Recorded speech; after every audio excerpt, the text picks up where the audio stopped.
compartilhar com vocês uma palavra que está em nosso coração e quero dar sequência a esse tema. O que fazer até que Jesus venha?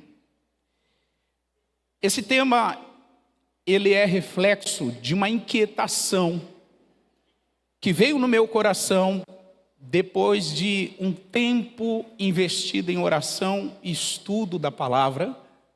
E o Senhor foi me mostrando na Bíblia algumas coisas que a gente precisa fazer até que Jesus venha. É fácil a gente tocar essa trombeta e dizer, Jesus está voltando. Alguém diz amém para isso? Esse é um fato incontestável.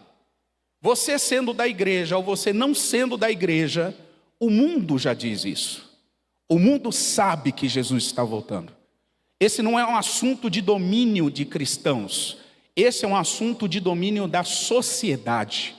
As pessoas acreditando ou não, as pessoas proclamando essa verdade ou não, no fundo, no íntimo delas, elas sabem que os sinais estão apontando para a volta de Jesus. E anunciar essa verdade é algo simples, é algo real, é algo costumeiro. Agora, a pergunta que não quer se calar, que se reveste de importância, é exatamente essa. Até que Jesus venha, qual é a nossa atitude? O que nós devemos fazer? E hoje, pela graça de Deus, eu quero compartilhar a 9ª resposta sobre esse assunto. Então, até que Jesus venha, precisamos servir sem esperar sermos servidos. Você pode dizer isso comigo? Até que Jesus venha, eu devo servir sem esperar ser servido. Preste atenção em algo. Uma das maiores crises que nós carregamos como cristãos é a crise chamada crise da frustração. A gente se frustra fácil, porque o cristão ele tem um coração muito doador, um coração muito abençoador. O cristão tem um coração que Deus deu a ele, um novo coração, que é um coração de serviço, de amar, de acolher, de servir. Só que ao mesmo tempo que o cristão tem esse coração, ele também cria uma expectativa muito grande na retribuição daquilo que ele faz. E aqui é a mãe de toda a frustração cristã. A gente espera a retribuição daquilo que fazemos para o outro. Domingo passado a gente falou sobre amar sem esperar ser amado. E hoje eu quero focar nesse assunto, servir sem esperar ser servido. Porque é provável, irmãos, que a gente vai caminhar com Jesus durante 20, 30, 40 ou 50 anos até a volta dele. A gente sirva com intensidade ao Senhor e aos irmãos e talvez a gente não será tão servido quanto aguardamos.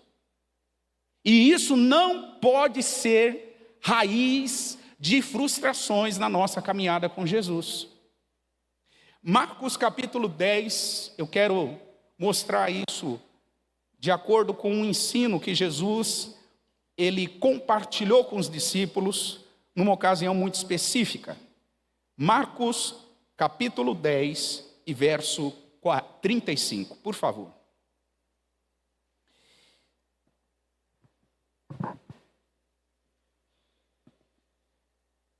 Diz a palavra: e aproximaram-se dele Tiago e João, filhos de Zebedeu, dizendo: Mestre, queremos que nos faças o que pedirmos. Diga assim comigo: Tiago e João queria que Jesus fizesse o que eles estavam pedindo. Eu não sei se você nota nessa expressão, mas essa expressão tem um direcionamento por parte de Tiago e João. Eles olham para Jesus e dizem: eu vou pedir algo e quero que o Senhor me atenda. Eles não dão margem para Jesus emitir a opinião deles sobre o que eles estão pedindo. Perceba? eles estão falando: Jesus, eu vou pedir algo e nós queremos que o Senhor nos atenda. Não há margem aqui para eles saberem se aquela é vontade do Senhor, se aquilo era algo que Jesus queria dar. Pelo contrário, eles tinham um pedido fixo na mente e eles queriam que Jesus os atendesse. Isso fica muito claro aqui. Verso 36. E ele lhes disse: o que vocês querem que eu vos faça? Segue. E eles lhe disseram: concede-nos que na tua glória nos assentemos, um à tua direita e outro à tua esquerda. Mas Jesus lhes disse: não sabeis o que pedis. Em outras palavras, Jesus está dizendo para eles assim: vocês não têm noção do que vocês estão pedindo. Vocês não sabem. Podeis vós beber o cálice que eu bebo e ser batizado com o batismo com que sou batizado? E eles lhe disseram: podemos? A pergunta é: será que pode mesmo? Ou será que eles responderam podemos porque eles queriam que Jesus atendesse logo o pedido deles? Será que eles raciocinaram no que Jesus acabou de dizer no verso 38? Porque Jesus está dizendo: eu não vou atender vocês porque vocês não podem beber do cálice que eu bebo. E aí eles dizem assim: não, a gente pode. De que cálice Jesus estava falando, irmãos? Do sofrimento na cruz, da sua missão de sofrer na mão dos romanos e das lideranças judaicas e ser o sacrifício perfeito, o Cordeiro de Deus que tira o pecado da humanidade. É sobre este cálice que Jesus está falando, o cálice do sofrimento. E os discípulos, sem refletir, falam: não, a gente pode. Será que pode mesmo? Segue a leitura. Jesus, porém, disse-lhes: em verdade, vós bebereis o cálice que eu beber e sereis batizados com o batismo que eu sou batizado. Mas o assentar-se à minha direita ou à minha esquerda não me pertence a mim concedê-lo, mas isto é para aqueles a quem está reservado. 41. E os 10, tendo ouvido isso, começaram a indignar-se contra Tiago e contra João. Mais ou menos assim: que história é essa? Que pedido é esse que Tiago e João estão fazendo? Eles começaram a se indignar. Mas Jesus, chamando-os a si, disse-lhes: sabeis que os que julgam ser príncipes das gentes delas se assenhoreiam e os seus grandes usam de autoridade sobre elas? Mas entre vocês não será assim. Você pode dizer isso comigo? Entre nós não deve ser assim. Aí pergunta para a pessoa que está do seu lado: assim como?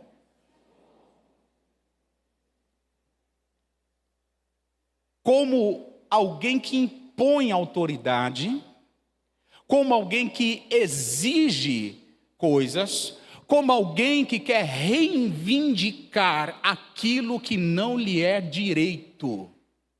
Isso não deve ser assim entre nós. Não devemos buscar posições de evidência, ou de fama, ou de reconhecimento, ou de projeção. Não devemos, não deve ser assim entre nós. É isso que Jesus está dizendo para os 12. Entre vocês, aquele que quiser ser grande será o quê, gente? O vosso serviçal, ou seja, aquele que serve. 44. E qualquer que dentre vocês quiser ser o primeiro, será servo de todos. Servo de todos. Verso 45, você leia na conta do 3, 1, 2, 3.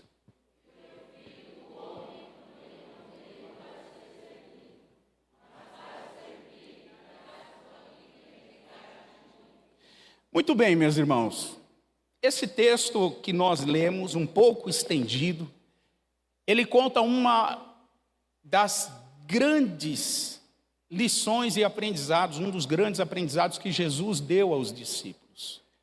São 10 versículos do 35 ao 45 que apontam a importância de nós termos um coração de servo. Um coração de servo. E o coração de servo, segundo Jesus, é um coração que não reivindica. É um coração que não busca. É um coração que não espera reconhecimento. É um coração que não está atrás de projeção. É um coração que se contenta e se conforma em fazer parte do grande plano, da grande agenda de Deus para toda a humanidade. O que Jesus está dizendo aqui para nós é que servir é a essência do amor, é a maior demonstração prática que amamos, e quem serve jamais deve esperar ser servido. Interessante que atribuíram uma frase ao presidente Abraham Lincoln dos Estados Unidos, talvez o mais conhecido entre os americanos, e uma frase de Abraham Lincoln diz o seguinte: quem não vive para servir, não serve para viver. Eu não sei o que passava na mente de Abraham Lincoln quando criou essa frase, mas eu posso deduzir, posso especular, que ele estava com os ensinos de Jesus na sua mente, já que ele era alguém que vinha dessa herança, a herança de Abraham Lincoln era cristã. Então essa frase dele muito provavelmente estava inspirada nos ensinos de Jesus sobre a importância de servir. Nos profetas do Antigo Testamento, Jesus ele é chamado de o servo do Senhor. Perceba o artigo definido, o servo do Senhor.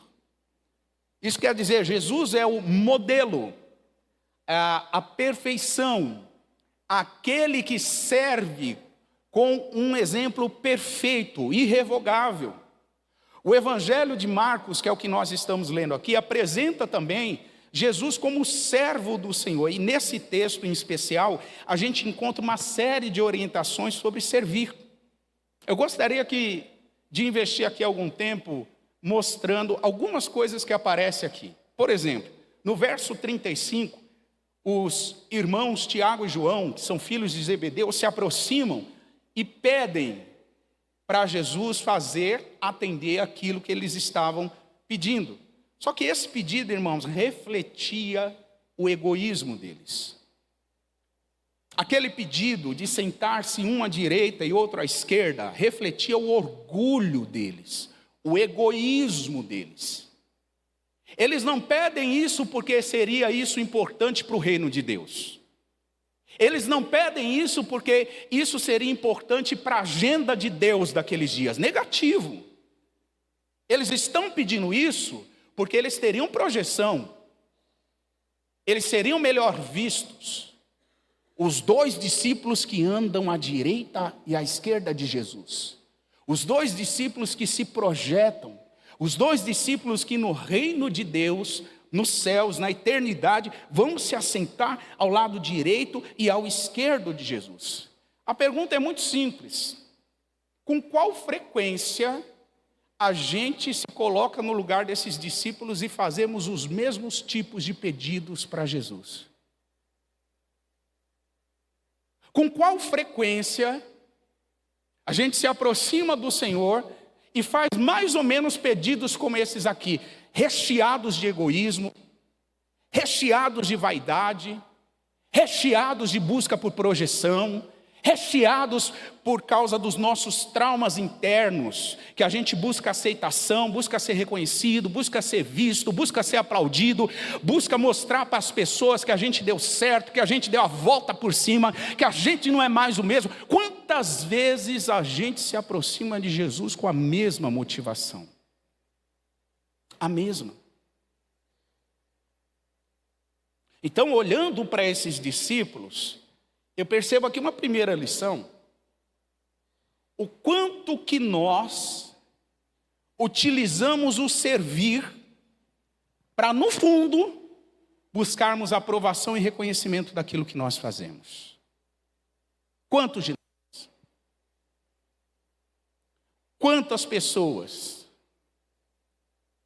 estão servindo, não é porque amam servir, é porque estão em busca de alguma coisa. Estão em busca de completar ou satisfazer alguma necessidade profunda nela. Atender algum capricho egoísta da sua própria mente, das suas próprias emoções, dos seus próprios traumas. O verso 37 vai mostrar para nós o pedido deles. E eles pedem o quê? Posições cobiçadas. Versículo 37, ninguém diz assim: Senhor, deixe o seu porteiro que abre as portas dos céus para as pessoas entrarem. Negativo. Ninguém queria abrir porta. Tiago e João não queriam abrir porta, irmão. Não queria servir água, como alguém me serviu aqui. Damião, Deus abençoe. Que haja multiplicação sobre a tua vida. Ninguém queria servir água. Ninguém queria regular som. Ninguém queria ficar numa livraria no término do culto, num café pós-culto, numa recepção pré-culto. Não. Perceba o pedido deles. Nós queremos estar à direita e à esquerda. Esse pedido, irmãos, de novo, mostra a cobiça. Jesus está falando da sua morte. Jesus está falando do seu sofrimento. Jesus está falando sobre as suas dores. Jesus está falando sobre a missão que ele carregava de ser o Cordeiro de Deus que seria sacrificado para redimir o pecado da humanidade, e os caras estão buscando posição. Brigando por posição. Verso 39. Eu estou correndo para a gente pegar os pontos principais, tirarmos algumas lições e chegarmos a uma conclusão. Verso 39 diz assim: e eles disseram, quando Jesus fala sobre os seus sofrimentos, eles dizem assim: a gente pode passar por isso, a gente pode beber esse cálice. Mas já viu, irmão, criança empolgada? A gente faz, a gente vai, a gente, entendeu? Eu lembro de uma época, na infância e adolescência, o pessoal mais antigo não, o pessoal mais experiente vai confirmar esse testemunho. Nós tínhamos na vizinhança, nós somos aqui do Capão Redondo, Zona Sul, periferia, então era muito comum os vizinhos comprarem, para fazer as suas casas, eles encomendarem, né, caminhões de areia, milheiro de bloco, caminhão de pedra. Quantos se lembram disso aqui? Lembra disso? Era muito comum, porque as casas estavam sendo construídas nessa região. Hoje não tanto, hoje é raro você ver um caminhão assim na rua, está tudo quase construído, e naquela época era muito comum. Era 2, 3 vezes por semana, tinha um vizinho encomendando caminhão de pedra, caminhão de areia, milheiro de bloco, e quando encostava, o vizinho batia lá em casa e falava assim: Gabriel, aliás, falava para minha mãe, se a minha mãe que está aqui, ela liberava eu para poder descarregar o caminhão, talvez carregar os blocos para dentro de casa, porque os caminhões desembarcavam blocos e areia na porta da casa, e a gente tinha que transportar para o quintal da pessoa. E aí ele dava uma caixinha para nós, né? Um valor. Aí fazendo isso algumas vezes, e depois comentando para os meus amigos, os caras falam assim: meu, esse negócio de carregar tijolo dá dinheiro, meu. Dá dinheiro. Quando chegar o próximo, conta com a gente que nós vamos lá. E eu, conhecendo um pouquinho dos amigos, eu falei: será, meu, que vai? Aí fala: não, nós vamos. E aí, quando pegava o primeiro milheiro de bloco, irmão, era 5 viagens, os caras já arriavam e falavam: não, é pouco dinheiro para muito trabalho, não quero não. Aí eles abriam mão, deixavam de carregar. Por quê? Porque é fácil você falar: não, a gente faz, mas na hora do vamos ver, na hora de realmente fazer, a pessoa dá para trás. Jesus está falando isso para os discípulos: vocês podem beber o cálice que eu vou beber? Será mesmo? Será que vocês conseguem? Jesus, ele está mostrando aos discípulos que tratava-se aquilo de uma resposta de boca para fora, irmão. De verdade, ninguém impressiona Jesus com palavras. Vou repetir isso aqui. Ninguém impressiona Jesus com palavras. Você pode falar o que for. Jesus está de olho no seu coração. Você pode fazer a oração mais bonita, quase um salmo de Davi.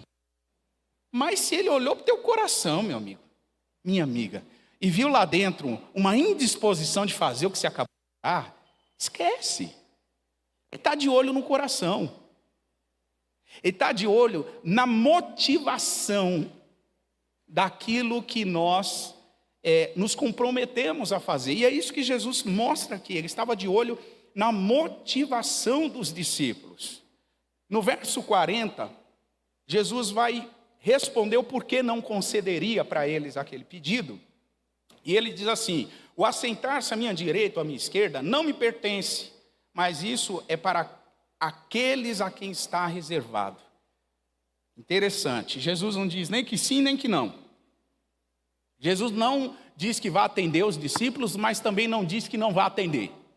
Jesus diz mais ou menos assim: tem gente que vai receber essa recompensa.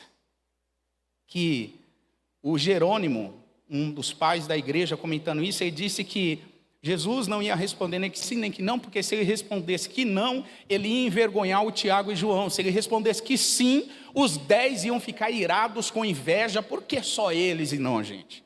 Então, Jesus não responde nem que sim, nem que não. Ele simplesmente diz: o que vocês estão pedindo está reservado. Não pertence a mim conceder essas coisas. Está reservado. Quando a gente olha para essas observações, eu gostaria que você entendesse que servir é colocado por Jesus num patamar tão alto, mas tão alto, que os discípulos com uma visão, Tiago e João, com uma visão muito limitada e natural, eles não conseguem perceber, eles não conseguem olhar. Perder a essência de Cristo, que maior é quem serve, é perder a verdadeira motivação do fazer o que fazemos para o reino. Interessante, né? Algumas pessoas falam assim: pastor, eu tenho um ministério. Ok? Mas ministério é reflexo de servir, disposição de ser servo. Ministérios são aprovados mediante disposição para servir. E eu só posso ser servo com qualidade se eu antes entendi que eu sou filho de Deus. Porque presta atenção em algo: antes de servir, Deus quer que eu tenha uma consciência de que eu sou filho. Filhos conscientes do quanto são amados vão dedicar ao seu pai um serviço de qualidade, com a motivação certa, com o coração certo, não buscando projeção, não buscando fama, não buscando reconhecimento, não buscando vaidades. E quando nós servimos com a motivação certa, o Senhor começa a fazer com que os ministérios que Ele tem sejam revelados e confirmados em nossas vidas. Agora, interessante, os discípulos não percebem isso. Os discípulos não estão lidando com essa realidade. Muitos, ao alcançarem posição de liderança ou posição de destaque, eles querem parar de servir para passarem a ser servidos. Pastor, por que muita gente que alcança a posição de liderança, de destaque, de influência no reino de Deus, para de servir e quer ser servido? Porque na mente deles, eles acham que isso é ser honrado. Ser servido é honrado. Só que Jesus ensina o oposto. A maior honra que nós temos não é ser servido. A maior honra que nós temos é servir. Porque o Filho do Homem não veio para ser servido. Aquele que poderia ser servido, se recusou a ser servido. Ele veio para servir e dar a sua vida em resgate de muitos. Isso aqui é poderoso, irmão. Isso aqui é fantástico. Pastor, e a honra? A honra é bíblica, irmãos. A honra é maravilhosa. Mas a honra deve ser algo espontâneo. Deve ser algo espontâneo.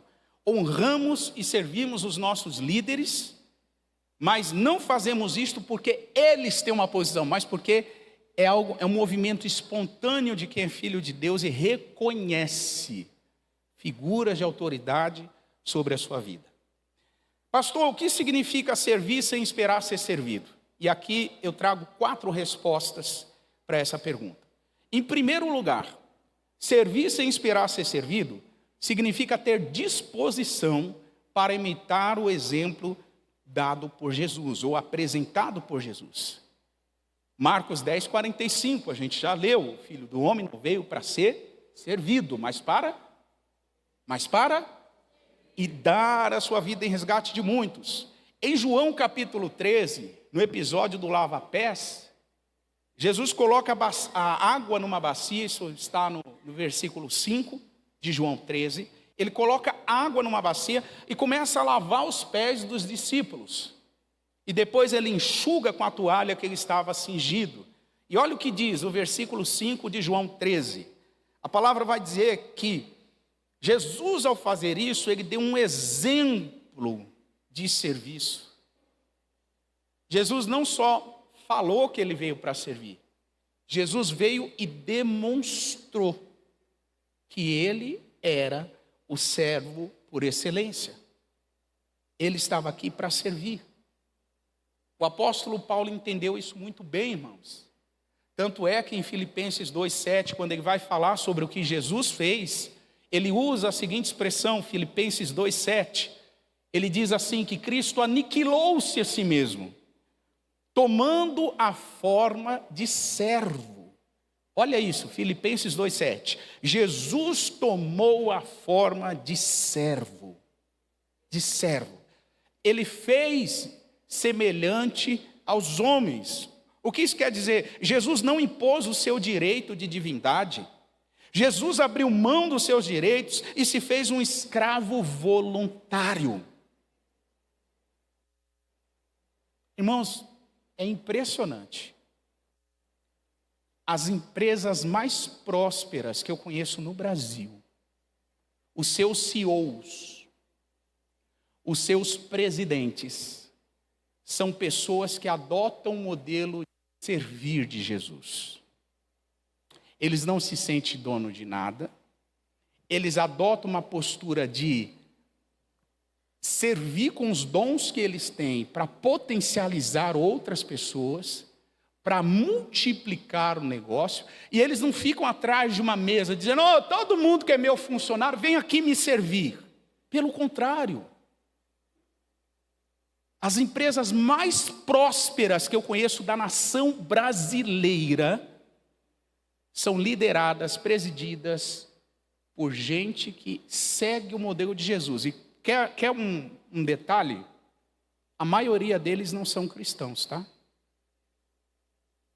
A maioria deles simplesmente pegou o exemplo de serviço de Jesus, que é fantástico, aplicou na sua vida, aplicou no seu negócio, e o negócio, decolou. E nós cristãos não vou servir. Não vou servir. Servir é me humilhar muito. Lavar os pés. Cumprimentar essa pessoa. Eu entrar em contato com a história dessa pessoa, para quê? Esse desinteresse em servir mostra que nós não estamos seguindo o exemplo de Jesus. Não estamos seguindo. Então, servir sem esperar ser servido, número 1, é ter disposição de imitar o exemplo dele. Número 2, significa demonstrar o quanto amamos Jesus com a nossa atitude. Irmãos, é fantástico a gente não apenas falar do Evangelho. É fantástico o poder que tem uma ação prática de amor. Uma ação prática do Evangelho. O Evangelho, ele não é uma religião, o cristianismo não é uma religião, o cristianismo é um estilo de vida. Preste atenção, é um estilo de vida. E um estilo de vida, o próprio nome já diz, ele é um padrão para a gente viver diariamente. Um estilo de vida não é teórico, não é distante. Tudo bem que nós temos limitações, a gente vai crescer. Hoje de manhã o Roberto falou sobre isso. Existem pontos da nossa vida que nós estamos em amadurecimento e está tudo bem. Nós não praticamos a palavra na intensidade que deveríamos e está tudo bem. Agora, olhar o Evangelho, o cristianismo, como uma religião, enfraquece o poder do Evangelho. Enfraquece o poder do cristianismo. Então, servir sem esperar ser servido significa demonstrar o quanto amamos Jesus com nossas atitudes. Olha o que diz João capítulo 21 e verso 16. João 21, 16. A palavra diz assim: tornou a dizer-lhe segunda vez: Simão, filho de Jonas, tu me amas ou amas-me? E ele disse o que, gente? Sim, Senhor, tu sabes que eu te amo. E aí Jesus encerra dizendo o que para eles? Para o Pedro, 1, 2, 3. O que Jesus quis dizer aqui para eles, irmãos? Vocês são inteligentes. O que Jesus está querendo dizer aqui para Pedro? Em outras palavras, Pedro disse 3 vezes que amava Jesus, sim ou não? E aí Jesus está dizendo para ele: já que você me ama, para de conversa. Para de blá blá blá. Para de falar. Demonstra. E como Jesus estava pedindo a demonstração para Pedro, ele disse: cuida das pessoas. Cuida das minhas ovelhas. O amor prático, o amor de serviço, ele não é teórico, irmão. Se você pesquisar aí na internet, você vai achar cursos, aprenda a servir. 9 lições sobre como servir. Aprenda a servir com MBA, com pós-doutor, parará. Servir não é curso, não é teoria, é prático, é demonstrado, é ato de fé daqueles que são filhos de Deus. É ato que a gente não teoriza, a gente pratica. A gente pratica. Apacenta as minhas ovelhas. Então, servir sem esperar ser servido é demonstrar o quanto amamos Jesus com a nossa atitude. Em terceiro lugar, servir sem esperar ser servido significa usar os nossos dons. Diga isso comigo. Eu preciso usar os meus dons e os talentos que Deus me deu, sem exigir nada em troca. De novo, o povo de Deus se frustra por esperar muito retribuição.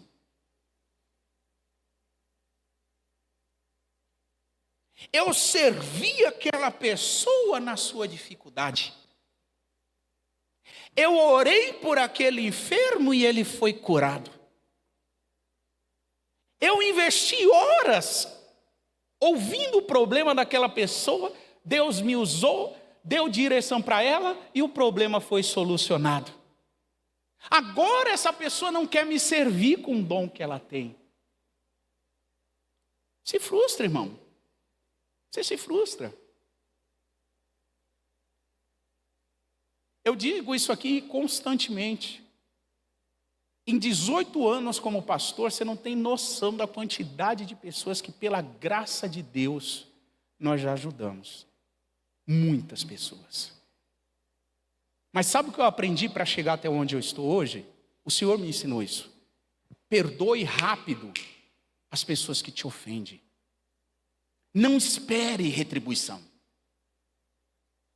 Uma das grandes crises do meio cristão é essa: a gente espera muito do outro. A gente espera muito, porque a gente serviu muito, a gente espera muito do outro. Irmão, não espera. Não espera. Você vai se frustrar. Pastor, e se a pessoa me retribuir? Glória a Deus.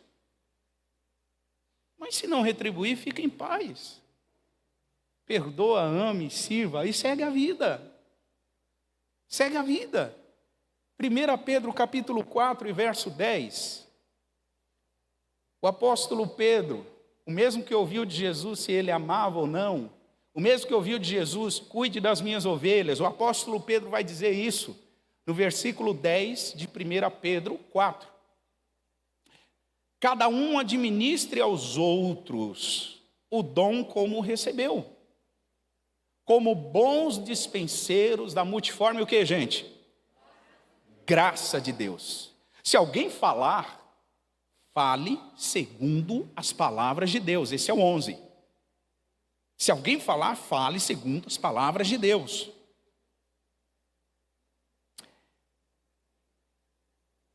Se alguém administrar, administre segundo o poder que Deus dá, para que em tudo, diga isso comigo, em tudo, Deus deve ser glorificado por Jesus Cristo, a quem pertence a glória e o poder para todo sempre. Amém. Sirva aos outros sem esperar ser servido por eles. Pastor, eu coloquei os meus dons a serviço do outro e agora o outro não quer colocar os seus dons ao meu serviço. Problema dele. Ele está perdendo a oportunidade. Você aproveitou a oportunidade, serviu, está desenvolvido, está aperfeiçoado, está dependendo mais de Deus, aprendeu mais lições sobre a fé e está crescendo. E quem não colocou o seu dom ao seu serviço? Problema dele. Problema dela. Para de mimimi. Para de mimimi. Eu não vou mais servir, porque aquela pessoa não me serviu. Ah, irmão, volta para o berçário. Volta para o jardim de infância. Volta para a educação infantil. Eu amo a ilustração, se eu não me engano, de Ricardo Agreste, pastor Ricardo Agreste, que a igreja é um hospital, ela é uma escola e ela é um exército. Como hospital, a gente cura os enfermos. Eles vêm enfermos, Deus nos dá recursos e a gente cuida deles. Só que todo enfermo, ele tem um tempo de ser curado.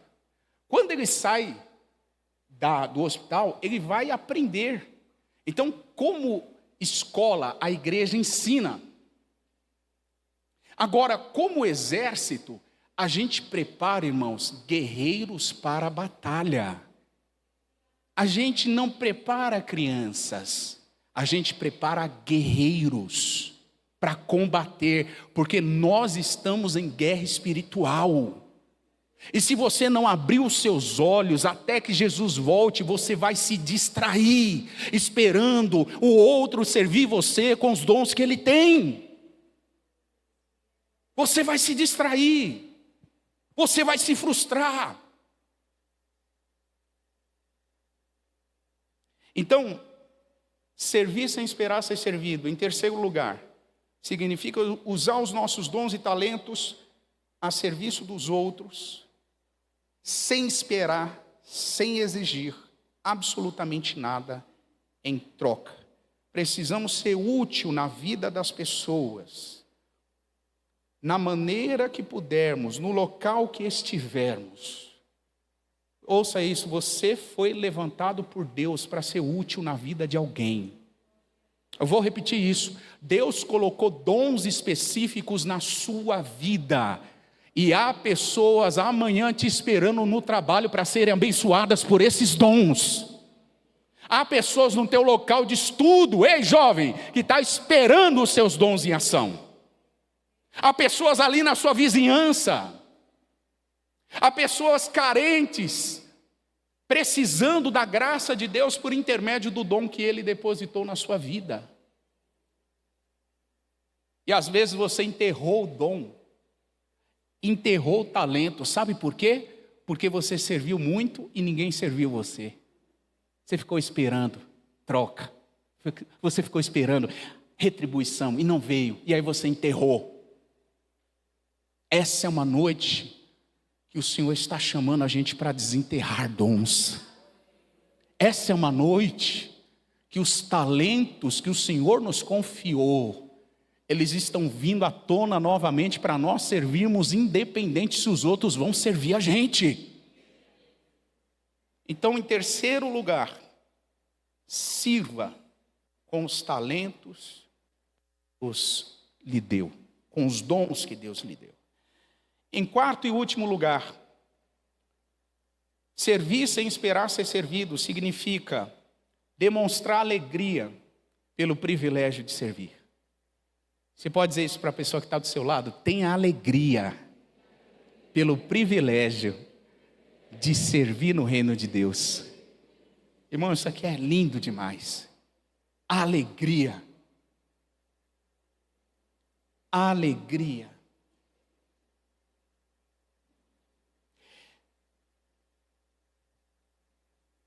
As pessoas, algumas pessoas, elas servem numa atmosfera de tristeza,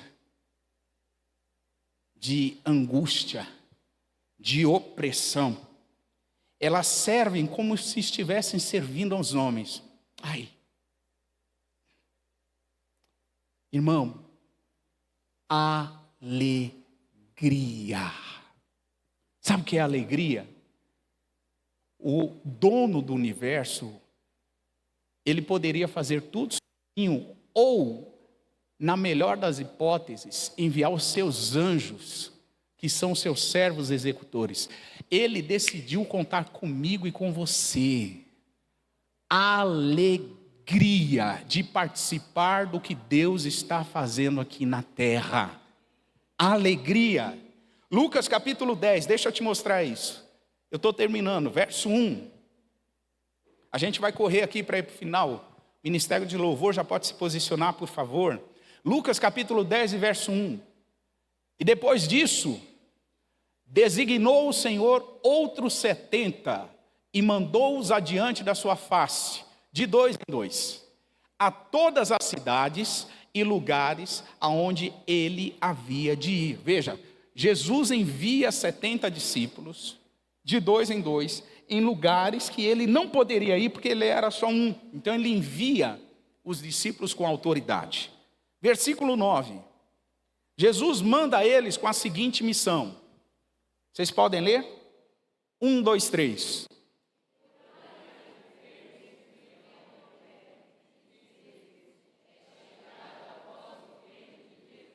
Jesus manda os 70 com uma missão específica: cure os enfermos e anuncie que o reino é chegado. E os 70 voltam depois de fazer isso. E o verso 17 vai mostrar como eles voltaram. Mas antes de ler, presta atenção em algo aqui. Irmãos, isso aqui foi um trabalho exaustivo. Alguns historiadores contam que esses 70 discípulos, eles visitaram mais ou menos 95 províncias e cidades daquela região. Eles curam os enfermos, eles anunciam que o reino de Deus é chegado. E olha que interessante, quando eles voltam, eles estavam cansados, sim ou não? Eles estavam cansados, sim ou não, igreja? Sim. Sim.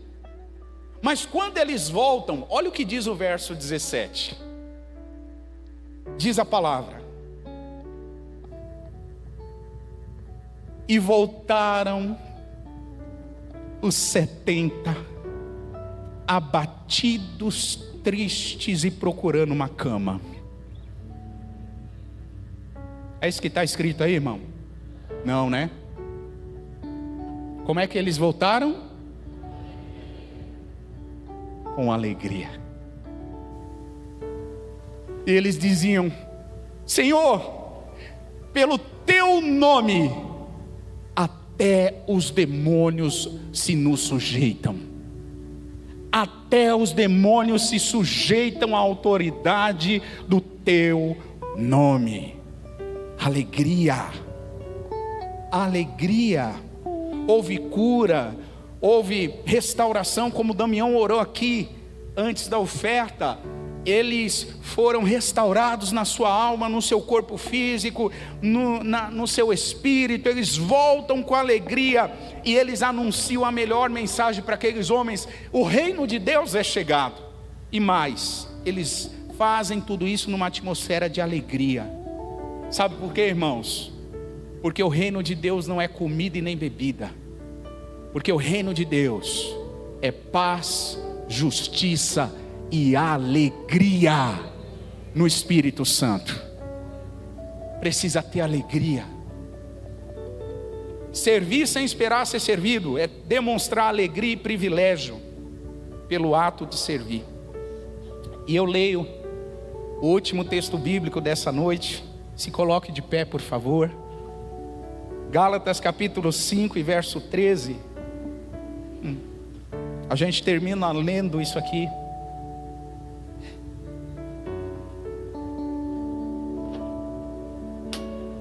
Diz a palavra: porque vós, irmãos, fostes chamados à liberdade.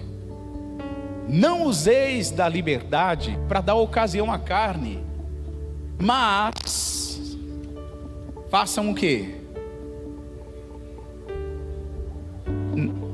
Isso pode ficar melhor. Mas façam o quê? Servir. Sirva um ao outro. Sirva as pessoas em amor. Sirva as pessoas em amor. Não sirva os outros sem amor. Sirva através do amor. Que o amor enche os nossos corações nessa noite. Irmão, que até a vinda de Jesus haja sobre a CBN um batismo de amor para servir quem mais necessita. Essa igreja tem fluído nos dons espirituais, tem fluído acolhendo a sua comunidade, mas eu posso te afirmar isso, irmãos: o que nós fazemos ainda não é a metade do que temos para fazer. Há muitas pessoas a serem servidas, e a gente só vai servir com a motivação correta, se nós tivermos um batismo de amor. Um batismo de amor. Feche os seus olhos e peça isso nessa noite. Peça para que o Espírito Santo te surpreenda. Peça para que o Espírito Santo atue, alinhando as motivações do teu coração. Peça ao Espírito Santo para soprar um fôlego novo de vida sobre você. Porque nós vamos servir, irmãos, vamos servir. Mas isso não será atitude automática, não será piloto automático. Isso vai ser reflexo do nosso amor pelo Senhor. Pai, obrigado por essa noite. Obrigado pela sua presença gloriosa neste lugar. Nós queremos neste momento, como igreja, assentados diante desse banquete espiritual que está posto, nós queremos declarar: Senhor, dependemos de Ti. Dependemos do seu amor, dependemos da sua graça, dependemos da sua misericórdia, dependemos, Senhor, de uma transformação sobrenatural, para que os nossos corações estejam alinhados a servir com a motivação correta. Não queremos servir as pessoas esperando ser servido por elas. Não queremos, Pai, aguardar respostas. Nós queremos amar, servir, perdoar, acolher, mesmo que essa não seja a retribuição. Pai, que a Tua igreja seja batizada nesse amor. Que haja um batismo de amor entre nós. Que o amor, que é o vínculo da perfeição, seja a real motivação de tudo que nós fazemos, Senhor. Pai, restaura o primeiro amor. Desses que entraram cansados, abatidos, desgastados, e por que não dizer, entraram aqui frustrados, Senhor, de tanto servir, de tanto amar, de tanto abençoar pessoas, e só recebeu retribuições ruins. Pai, em nome de Jesus, nós declaramos o Teu poder, a Tua presença, restaurando o amor, restaurando a chama do primeiro amor. Nós declaramos uma restauração profunda aqui e agora, nessa noite, nesse momento. Declaramos, Pai, os nossos corações abertos para tudo que o Senhor está realizando nesses dias. Querido irmão, num ato de fé, levante as suas mãos e comece a agradecer por esse batismo de amor. Comece a agradecer. Levante um altar de gratidão ao Senhor e diga: Jesus, obrigado por esse batismo. Obrigado pelo Teu amor. Oh Jesus, obrigado. Obrigado, Senhor. Obrigado, Jesus. Obrigado. Porque assim como o Senhor veio não para ser servido, mas para servir e dar a sua vida em resgate de muitos, assim será a Tua igreja, Senhor. Nós não estamos aqui para sermos servidos, nós estamos aqui para servir e dar a nossa vida, e gastar a nossa vida, e dar o nosso tempo, a nossa energia, o nosso dinheiro, os nossos dias, para resgate de muitos, Senhor. Usa-nos para louvor da Sua glória. Usa-nos para louvor da Sua glória. Vamos adorar o Senhor, vamos exaltá-lo.